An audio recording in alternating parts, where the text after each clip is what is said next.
இந்த 2 பேருக்கு தான் சண்டையே வருது. மாமியார் மருமக சண்டை இல்லாம இருக்கிறதுக்கு ஏதாவது பதிகம் இருந்தா சொல்லுங்க.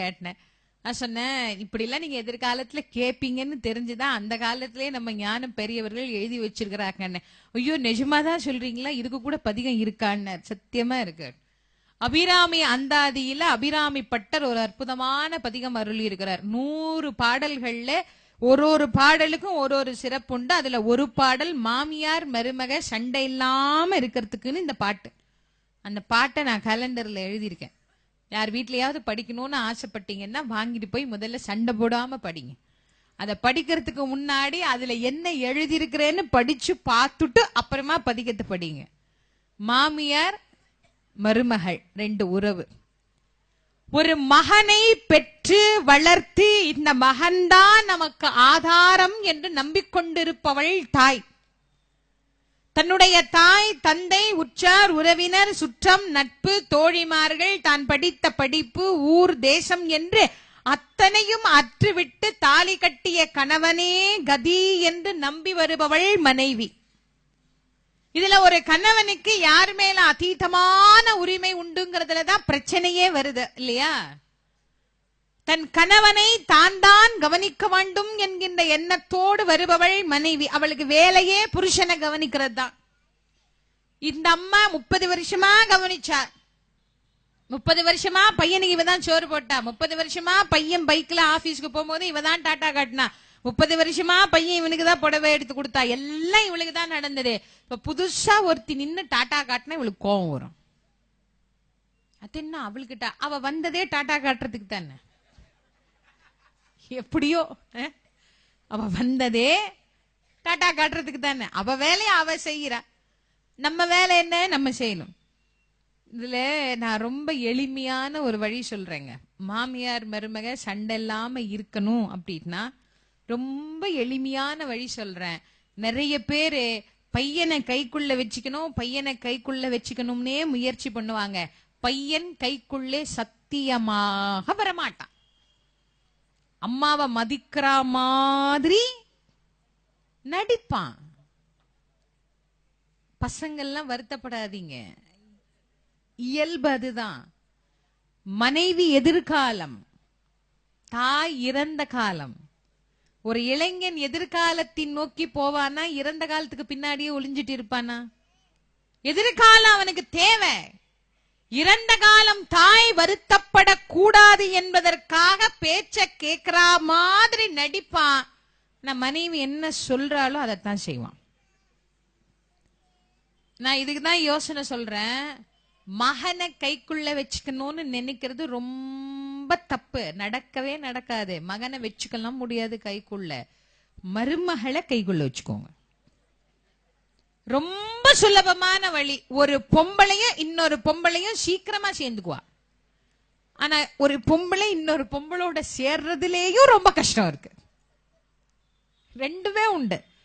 ரெண்டும் சுலபமாவும் நடக்கும், கஷ்டமாவும் நடக்கும். நீங்க சுலபமா நடத்தி தான் பாருங்களேன். ஒரு புருஷன் பொண்டாட்டி தீபாவளிக்கு துணிமணி எடுக்க போறாங்கன்னு வச்சுக்கோங்க. மருமக வீட்டுல, மாமியார் மருமக எல்லாம், கணவன் மனைவியும் கடை கிளம்புறாங்க. இந்த அம்மா பையனை கூப்பிட்டு சொல்றாடே, எனக்கு 5000 ரூபாய்க்கு புடவை எடுத்துட்டு வரணும்டா. உன் பொண்டாட்டிக்கு 5000 ரூபாய்க்கு எடுத்துட்டு எனக்கு 1000 2000 எடுத்துட்டுலாம் வரக்கூடாது. போகும்போதே அங்க கடையில போய் அவன் புடவை எடுக்கும் போது, எங்க அம்மாவுக்கு ஒரு புடவை எங்க அம்மா கேட்டாங்களே, இங்கேயே நீ 4500 ரூபாய் 5000 ரூபாய்க்கு தானே பாக்குற, இங்கேயே பார்த்துடலாமா? ஏன் வீட்டுல இருக்கிற உங்க அம்மாக்கு என்ன 5000 ரூபாய்க்கு புடவை? நான் 4 இடத்துக்கு வெளியே போவேன் வருவேன், எனக்கு வேலை இருக்குது, ஆபீஸ்ல ஏதாவது ஃபங்க்ஷனா நான் கட்டிட்டு போனோம். சும்மா இருக்கிற உங்க அம்மாவுக்கு 5000 ரூபாய், எனக்கு 5000 ரூபாயா? வேற வேலை இல்லை உங்களுக்கு? அந்த கிளவிதான் எதனா சொல்லி கொடுத்துன்னா நீங்கள் இங்க வந்து கேட்டுட்டு இருக்கிறீங்க. யார் அப்புறம் மாசம் மாசம் அந்த பில்லு இந்த பில்லுன்னு எல்லாம் கட்டுறது? ஒரு 500 ரூபாய்க்கோ 1000 ரூபாய்க்கோ புடவை எடுத்துட்டு கம்முன்னு பேசாம வாங்க, ஜோலி முடிஞ்சுதா?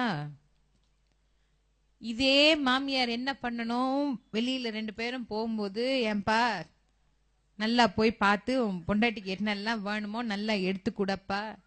அம்மா உனக்கு என்னெல்லாம் பிடிக்குதோ வாங்கிக்கமா, எத்தனை புடவை வேணாலும் எடுத்துக்கோ. எனக்கு வச்சு படைக்கணும், புதுசுன்னு ஒண்ணு கட்டணும். நான் எங்க வெளியே தெருவியா போறேன், எனக்கு ஒரு வேலையும் கிடையாது, நான் வீட்டுலதான் இருக்கேன். நிறைய புடவை பீரோல சும்மாதான் தூங்குது. ஒரு 500 ரூபாய்க்கு 1000 ரூபாய்க்கு எனக்கு ஒரு புடவை எடுத்துட்டு வாமா, எனக்கு நிறைய எல்லாம் ஒண்ணும் வேண்டாம், நீ நல்லா சந்தோஷமா போயிட்டு வாமா பையனோட. என்ன அங்க போய் எங்க அம்மா புடவை எடுக்கணும் நாங்களே, ஆமா ஆமாங்க அத்தைக்கு நம்ம தானேங்க செய்யணும், நம்ம செய்யாம யார் செய்வா அத்தைக்கு, எனக்கு எடுக்கிற மாதிரியே அத்தைக்கு 5000 ரூபாய்க்கு எடுங்க.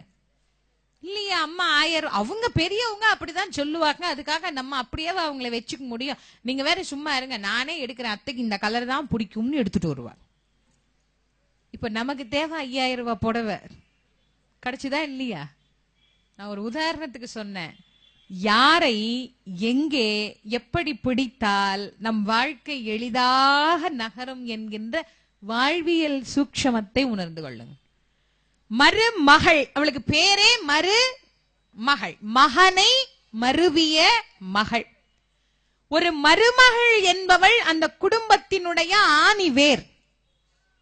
தன் மகனின் முழு மகிழ்ச்சிக்கும் காரணமானவள் அவளே.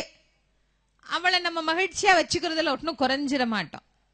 ஒருத்தருக்கு ஒருத்தர் விட்டு கொடுத்து வாழ்வது என்பதுதான் வாழ்க்கை. குழந்தைகள் மேல் வைக்கக்கூடிய பற்றை என்றைக்கு அறுத்து இன்னொரு குழந்தைய என் குழந்தையாக, யாரோ பெற்ற பெண்ணை என் மகளாக ஏற்றுக்கொள்ளுகிற பக்குவம் என்னைக்கு வருதோ அன்னைக்கு மனித நிலையிலிருந்து இன்னொரு நிலைக்கு உயர்ந்திருக்கிறோம்னு அர்த்தம். படிப்படியா ஏறணும் இல்ல, இப்படியே நின்றுட்டு இருக்க முடியாது, கொஞ்சம் கொஞ்சமா ஏறி போகணும் இல்ல. அந்த நிலையை நமக்கு காட்டக்கூடிய அற்புதமான வரலாறு.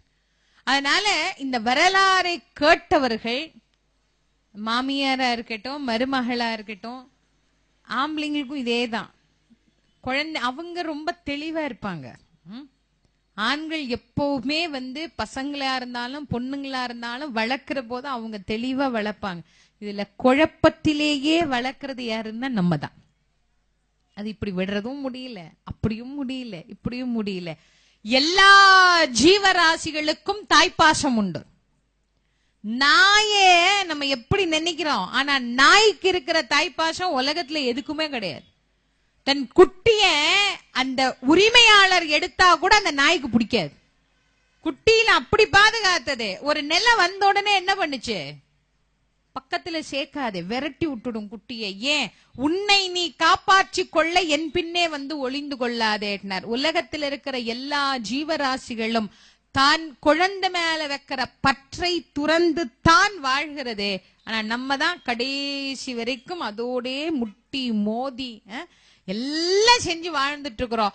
என்னைக்கு இந்த நிலையிலிருந்து இன்னொரு நிலைக்கு நாம் மாறுகிறோமோ அன்றைக்கு நம்முடைய பக்தி இதிலிருந்து ஒரு படி உயர்ந்த நிலையை நமக்கு அடைந்து இருக்கிறது அப்படின்னு நாம் உணர்ந்து கொள்ளலாம்.